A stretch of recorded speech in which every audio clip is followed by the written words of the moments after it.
Once again, good morning to all of you. This is Kundan Mishra before you.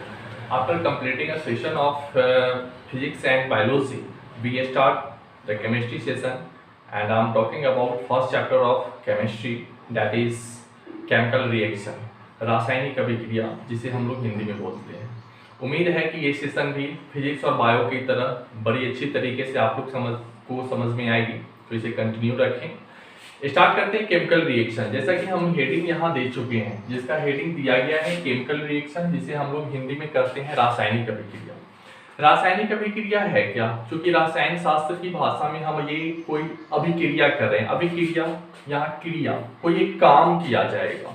तो ऐसे किसी element का, किसी एटम का, परमाणु का या फिर तत्व का जब हम चर्चा करते हैं, उसे आपस में जब हम अभिक्रिया कराते हैं, तो फिर किस चीज की उत्पत्ति होती है, क्या नया चीज हमें देखने को मिलता है, उसी के बारे में इस पूरे चैप्टर में डिटेल में बताया गया है।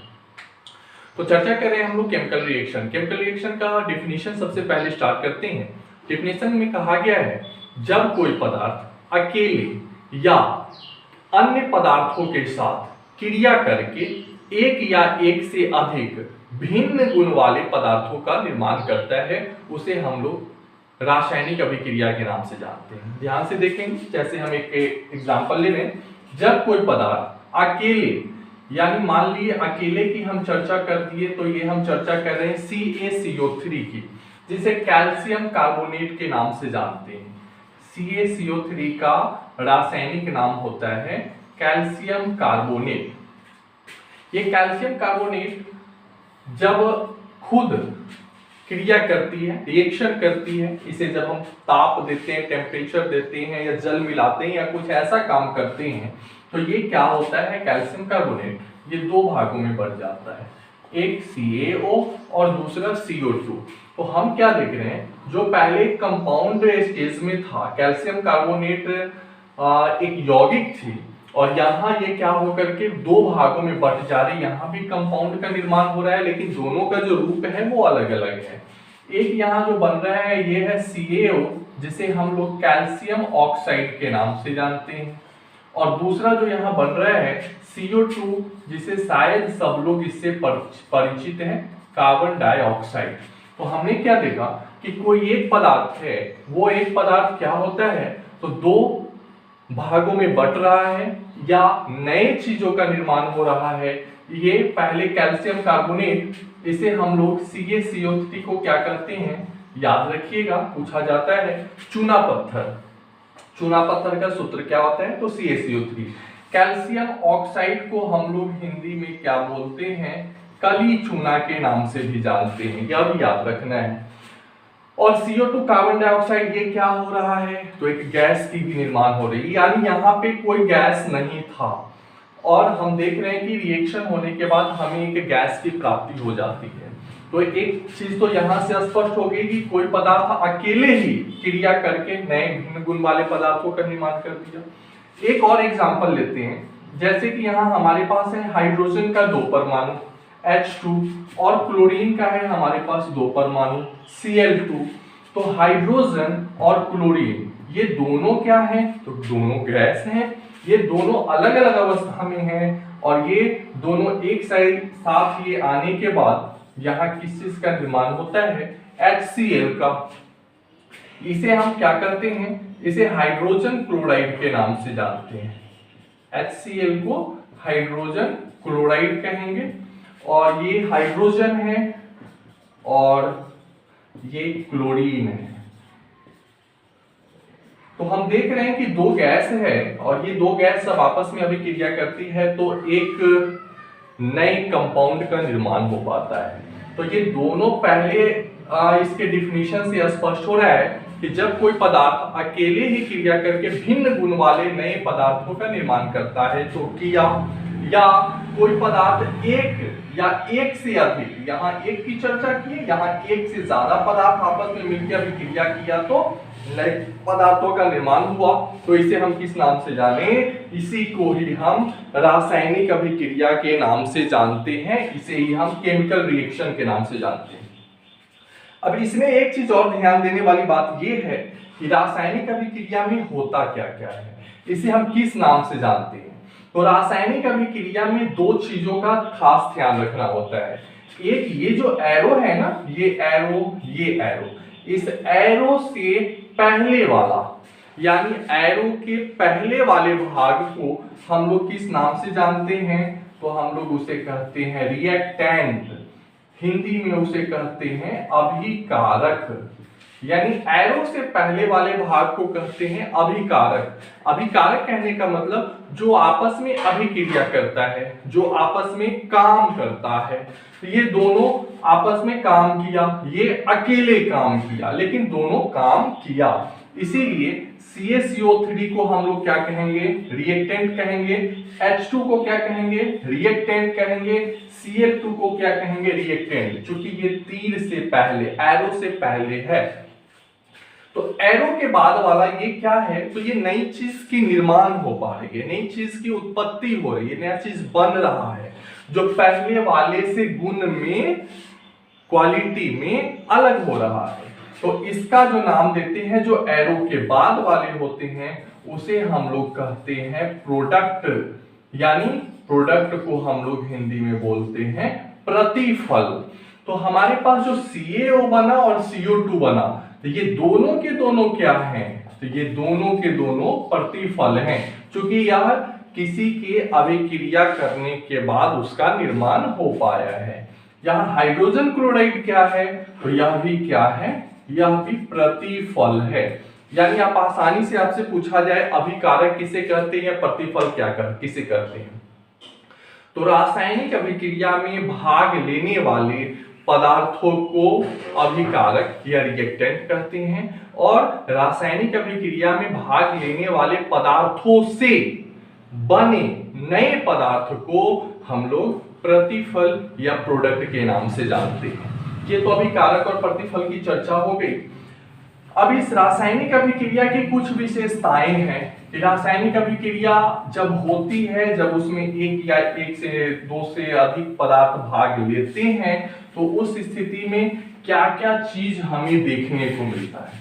तो सबसे पहले तो आप ये समझ गए कि रासायनिक अभिक्रिया में जो भाग लेते हैं पदार्थ, उससे जो नया पदार्थ बनता है, वो उसके पहले वाले भाग लेने वाले पदार्थ की अपेक्षा उसकी अवस्था नहीं होती है। तो हम इसकी कुछ विशेषताएं पढ़ेंगे। ये जो केमिकल रिएक्शन की कुछ विशेषताएं, इसके कुछ फीचर्स के बारे में हम लोग जानेंगे। तो पहला क्या है?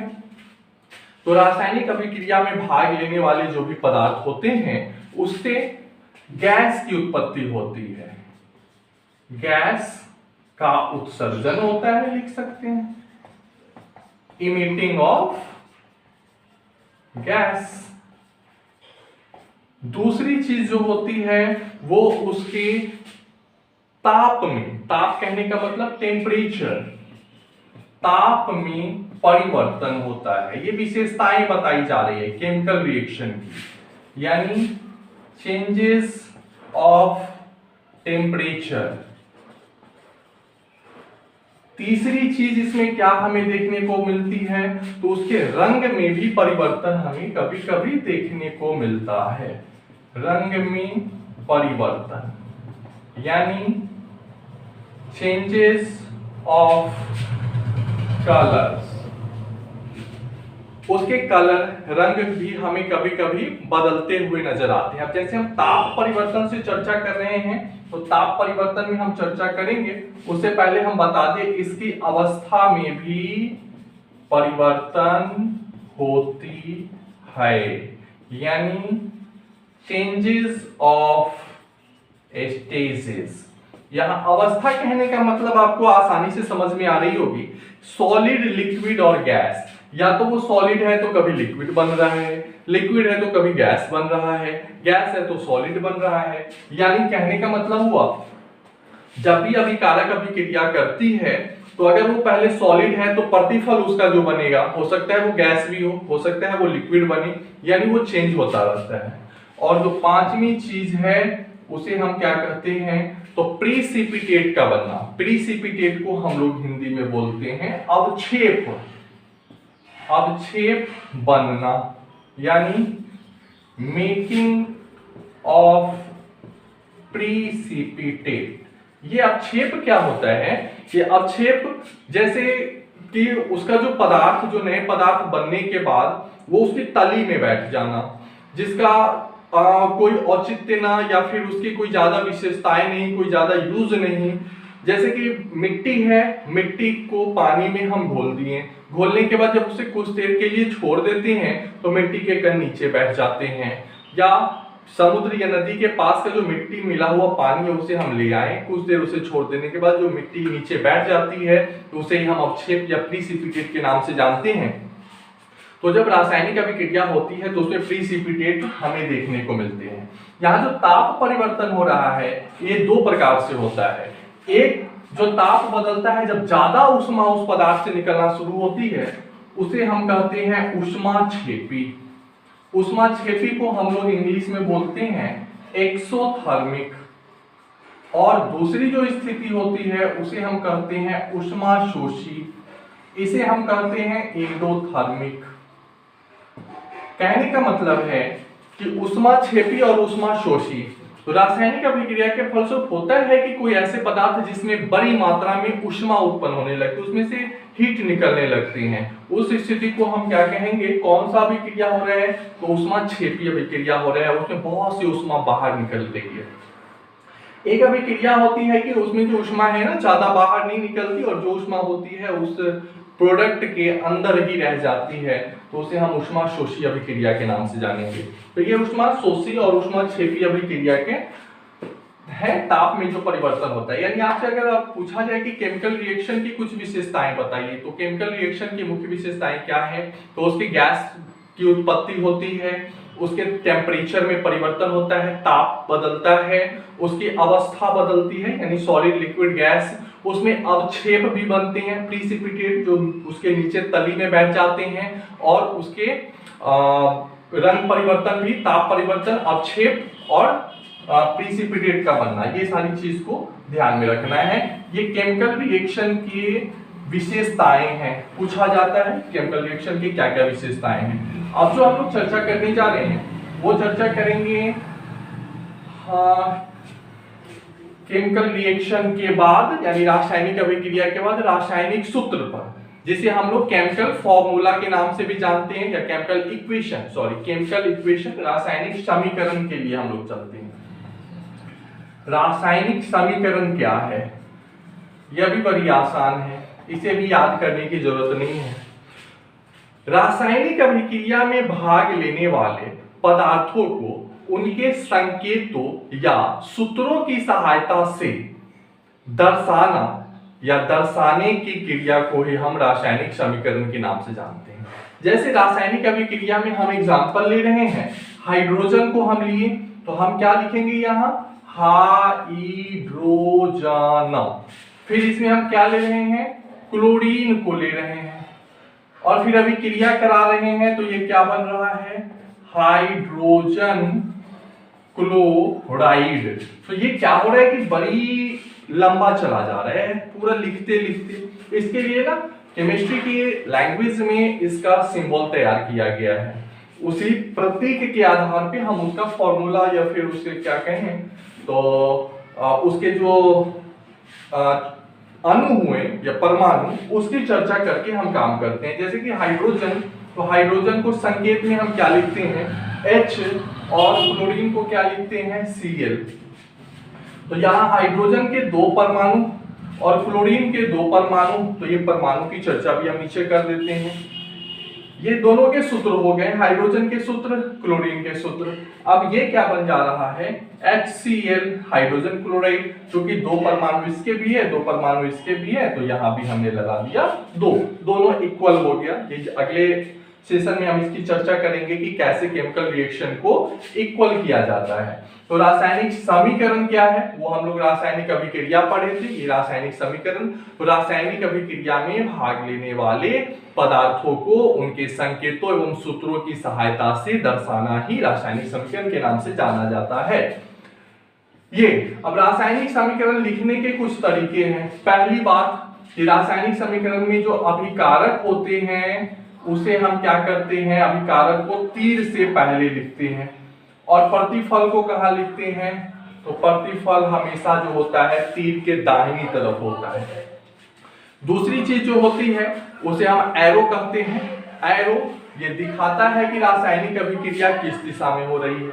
और जो तीसरी चीज होती है वो तीसरी चीज में इसके प्रतिफल यानी अभिकारक और प्रतिफल के बीच जो होती है वो हम धनात्मक चिन्ह का, यहाँ प्लस का चर्चा कर रहे हैं।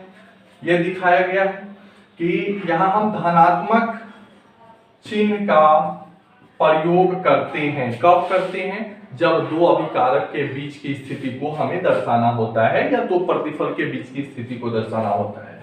और इसमें हम हमेशा क्या करते हैं? तो इसके सूत्र का प्रयोग करते हैं।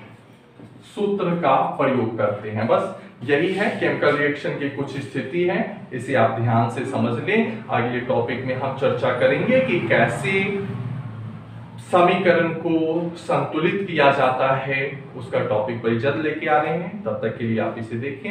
Have a good day, bye. और पसंद आए तो लाइक एंड सब्सक्राइब।